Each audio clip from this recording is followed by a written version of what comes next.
ஏசப்பா, என் வாழ்க்கையில நான் நம்பின எல்லா மனிதர்களும் என்னை கைவிட்டாங்க, என்னை ஏமாத்தினாங்க, என்னை வெட்கப்படுத்தினாங்க.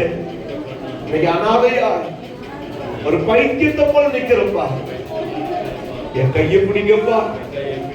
எத்தனை பேர் சொல்ல என் கையை பிடிங்கப்பா. என் குடும்பத்தை நீங்க தான்ப்பா பிடிங்க, கையை பிடிங்க. கேட்க மாட்டீங்களா? நீ கேட்கும் போதே ஒரு கரை ஒன்று தொட போகுது. நீ கேட்கும் போதே ஒரு கரை ஒன்று தொட போகுது. எத்தனை பேர் ஆமென் சொல்றீங்க? அப்படியே சொல்லுவாமா, அப்பான்னு கூப்பிட்டு சொல்லுவாமா, என் கையை பிடிங்க சொல்லுங்க பாப்பா, என் கையை பிடிக்க சொல்லுங்க பாப்பா. சொல்லும் போதே சிலரோட கரத்தை ஆண்டவர் பிடிக்கிறாரு. பரலோகத்திலிருந்து ஒரு அக்கினியான கரம் சில வலது கரத்தை பிடிக்க ஆரம்பிக்குது. சிலரோட கரத்தை ஆண்டவர் பிடிக்க ஆரம்பிச்சுட்டாரு. சிலரோட கரத்தை பிடிக்க ஆரம்பிச்சுட்டாரு. நான் பார்க்க ஆரம்பிக்கிறேன்.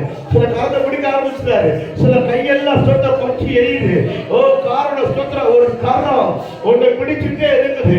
அந்த கரம் சொல்லுது, நான் கடைசி வரைக்கும் கைவிட மாட்டேன், கடைசி வரைக்கும் கைவிட மாட்டேன்.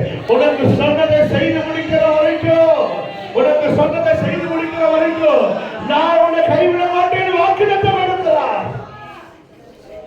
மகனே, இப்ராஹிமே, உன்னை எப்படி கைவிடுவேன்?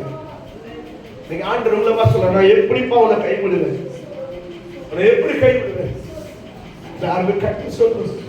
இப்படி ஆண்டவர் நோக்கி பார்த்து, ஹல்லேலூயா, தூக்கி எறியப்பட்ட என்னை